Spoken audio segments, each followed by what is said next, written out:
Good morning dear students.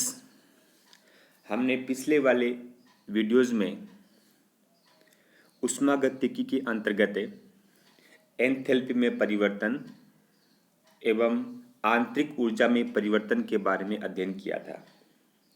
जब कोई अभिक्रिया कांस्टेंट प्रेशर पर यानी स्थिर दाब पर संपन्न होती है तो उस अभिक्रिया के लिए ऊष्मा में जो परिवर्तन है उसको हम एंथैल्पी में परिवर्तन दैट इज डेल्टा एच के द्वारा रिप्रेजेंट करते हैं। तथा जब कोई अभिक्रिया कांस्टेंट वॉल्यूम दैट इज स्थिर आयतन पर संपन्न होती है तो उस अभिक्रिया के लिए ऊष्मा में परिवर्तन को हम आंतरिक ऊर्जा में परिवर्तन के रूप में रिप्रेजेंट करते हैं। क्योंकि हम जानते हैं कि मैक्सिमम जो रिएक्शंस होती हैं वो लेबोरेटरी में ओपन वेसल्स में यानी खुले बीकरों में संपन्न होती है और चूँकि खुले बीकर में वॉल्यूम को कांस्टेंट रखना आसान नहीं है, इस कारण से लेबोरेटरीज में सभी अभिक्रियाएं हैं वो स्थिर आयतन पर संपन्न नहीं होती हैं। यानी लेबोरेटरी में होने वाली अभिक्रियाओं में हम ऊष्मा में परिवर्तन को आंतरिक ऊर्जा में परिवर्तन के रूप में रिप्रेजेंट नहीं कर सकते हैं। तथा खुले बीकर में संपन्न होने के कारण हम उस अभिक्रिया को स्थिर दाब पर संपन्न कर सकते हैं, क्योंकि हम जानते हैं कि जो एटमॉस्फेरिक प्रेशर होता है वो कांस्टेंट होता है। That is constant atmospheric pressure पर हम लेबोरेटरीज में केमिकल रिएक्शंस को संपन्न करवा सकते हैं। इसलिए लेबोरेटरीज में होने वाले जो केमिकल रिएक्शंस हैं उनमें जो हीट में जो एक्सचेंज होता है या हीट में जो परिवर्तन होता है, चेंज होता है, उसको हम एंथैल्पी में चेंज के रूप में रिप्रेजेंट करते हैं। दैट इज सामान्यतया किसी भी अभिक्रिया की ऊष्मा में परिवर्तन यानी अभिक्रिया ऊष्मा को हम एंथैल्पी में परिवर्तन डेल्टा एच के रूप में रिप्रेजेंट करते हैं। हम लिखते हैं कि डेल्टा एच का मान क्या है, नेगेटिव है, तो रिएक्शंस क्या है वो एक्सोथर्मिक है। जब डेल्टा एच का मान पॉजिटिव है तब रिएक्शन क्या है, एंडोथर्मिक है, यानी ऊष्माशोष्य अभिक्रिया या ऊष्माक्षेपीय अभिक्रिया है।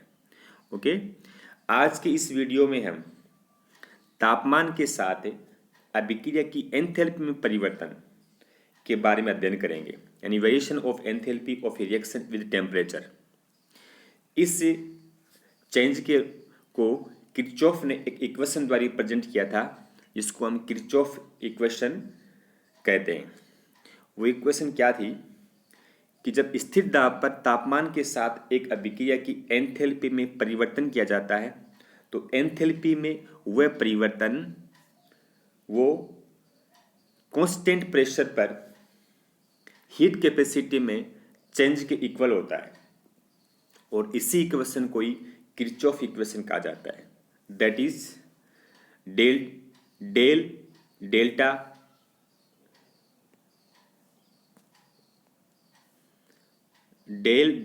S delta T at constant pressure equal to है डेल्टा सी पी। ये इक्वेशन नंबर क्या है, फर्स्ट है, और इसी को ही हम किरचॉफ इक्वेशन कहते हैं। ओके, सी पी यहाँ पर क्या है, सी पी यहाँ पर है heat capacity eight constant pressure, और इसके बारे में हम पहले पढ़ चुके हैं कि सी पी बराबर क्या होता है, del H upon del T at constant pressure. और चूँकि यहाँ पर चेंज हो रहा है एंथैल्पी में डेल्टा एच है, इसलिए सी पी भी क्या हो जाएगी, डेल्टा सी पी हो जाएगी। और सी पी जो है वो क्या शो कर रही है, सी पी शो कर रही है, डेल्टा सी पी जो क्या शो कर रही है, वो शो कर रही है heat capacity of the product minus heat capacity of the reactant. Okay, अर्थात स्थिर दाब पर तापमान के साथ अभिक्रिया की एंथैल्पी में जो परिवर्तन होता है उस परिवर्तन की जो दर है, उसका जो रेट है, वो रिएक्टेंट्स एंड प्रोडक्ट्स की हीट कैपेसिटी के डिफरेंस के बराबर होता है। यही किरचॉफ इक्वेशन है। अब यदि यही अभिक्रिया कांस्टेंट वॉल्यूम पर संपन्न होती है तो हम जानते हैं कांस्टेंट वॉल्यूम पर क्या होता है, अभिक्रिया ऊष्मा को हम आंतरिक ऊर्जा में परिवर्तन द्वारा रिप्रेजेंट करते हैं। ओके, इसलिए स्थिर आयतन पर एक अभिक्रिया के लिए किरचॉफ इक्वेशन को हम निम्न प्रकार से रिप्रेजेंट कर सकते हैं। ये वाला समीकरण देखिए आप, del delta E upon del T at constant volume equal to क्या था, सीवी उत्पाद माइनस सीवी अभिकारक, या del delta E upon del T at constant volume equal to जाएगा डेल्टा सीवी। सीवी यहाँ पर क्या है, heat capacity at a constant volume. चूँकि हम पढ़ चुके हैं कि सीवी बराबर क्या होता है, del E upon del T at constant volume, यानी टेम्परेचर के साथ कॉन्स्टेंट वॉल्यूम पर आंतरिक ऊर्जा में जो परिवर्तन होता है वो सीवी को रिप्रेजेंट करता है। ओके, तो इक्वेशन जो सेकंड है वो कांस्टेंट वॉल्यूम पर किरचॉफ इक्वेशन को रिप्रेजेंट करती है। इसमें हमें चेंज शो कर रहे हैं, हम टेम्परेचर के साथ जो है ना आंतरिक ऊर्जा में परिवर्तन या एंथैल्पी परिवर्तन को रिप्रेजेंट कर रहे हैं। जब टेम्परेचर जो रेंज है वो क्या है, लिमिटेड है, यानी सीमित ताप प्रास है तथा कम ताप प्रास है, लो टेम्परेचर रेंज है, में हम क्या मानते हैं, जो हीट कैपेसिटीज होती है ना सीपी और सीवी, उनके मान टेम्परेचर पर डिपेंड नहीं करते हैं। ऐसा माना गया है कि स्मॉल टेम्परेचर रेंज में ऊष्माधारिताओं के जो मान हैं वो तापमान पर डिपेंड नहीं करते हैं, यानी अनाश्रित होते हैं। उस कंडीशन में हम समीकरण जो एक थी और डेल्टा एच वाली, और समीकरण दो जो डेल्टा ई वाली है, उसको हम समाकलित रूप में निम्न प्रकार से लिख सकते हैं। ओके, पहली वाली क्या हो जाएगी, delta H two equal to delta H one plus delta C P T two minus T one, और सेकेंड वाली हो जाएगी delta E two equal to delta E one plus delta C B T two minus T one. यानी small temperature range में equation जो Kirchhoff equation number 1 और 2 है उसका इंटीग्रेटेड फॉर्म है, वो ये दोनों समीकरण रिप्रेजेंट करती है। ये कब करेंगी, जब टेम्परेचर रेंज क्या होगी, स्मॉल होगी। ठीक है, इस इक्वेशन से क्या शो हो रहा है कि एक टेम्परेचर के ऊपर यदि हमारे पास डेल्टा एच और डेल्टा ई के मान ज्ञात हों तो हम अन्य तापमान पर यानी अदर टेम्परेचर पर हम डेल्टा एच और डेल्टा ई के मान ज्ञात कर सकते हैं। ओके, लेकिन यदि टेम्परेचर रेंज क्या हो, हाई हो, तापप्रास क्या हो, अधिक हो, टेम्परेचर में जो परिवर्तन हो रहा क्या हो, ज़्यादा हो, उस कंडीशन में Cp का मान जो होगा वो कांस्टेंट नहीं होगा।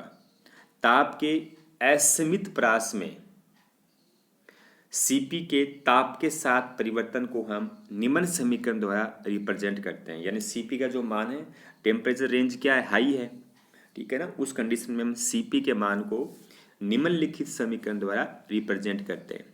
यानी Cp का जो मान है वो तापमान के साथ निम्न प्रकार से चेंज होता है। Cp equal to alpha plus beta T plus gamma T square plus so on, आगे चलता रहेगा।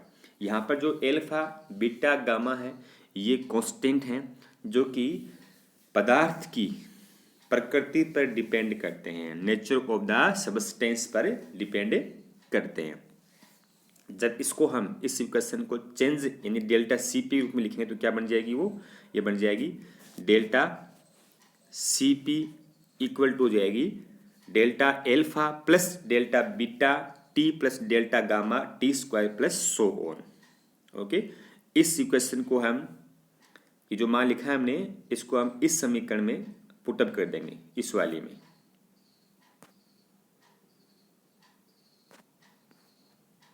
इस इक्वेशन में पुटअप कर देंगे। ओके, तो क्या हो जाएगा, इसका मान है delta H two equal to हो जाएगा delta H one plus delta alpha T two minus T one plus 1/2 delta beta T two square minus T one square plus 1/3 delta gamma T two की power 3 minus A T one की power 3 and so on. इससे हम high temperature range में समाकलित Kirchhoff समीकरण कहते हैं, integrated Kirchhoff equation कहते हैं। यानी जब टेम्परेचर रेंज क्या हो, हाई हो, तब हम किरचॉफ समीकरण जो है सीपी के रेफरेंस में जो इक्वेशन है उसको हम इस समीकरण द्वारा रिप्रेजेंट करते हैं। ओके, इस प्रकार से change in enthalpy with temperature और change in internal energy with temperature जो होगा उसको हम किरचॉफ समीकरण द्वारा रिप्रेजेंट करते हैं और इसके द्वारा हम एंथैल्पी में परिवर्तन एवं आंतरिक ऊर्जा में परिवर्तन को तापमान के साथ ज्ञात कर सकते हैं। Thank you.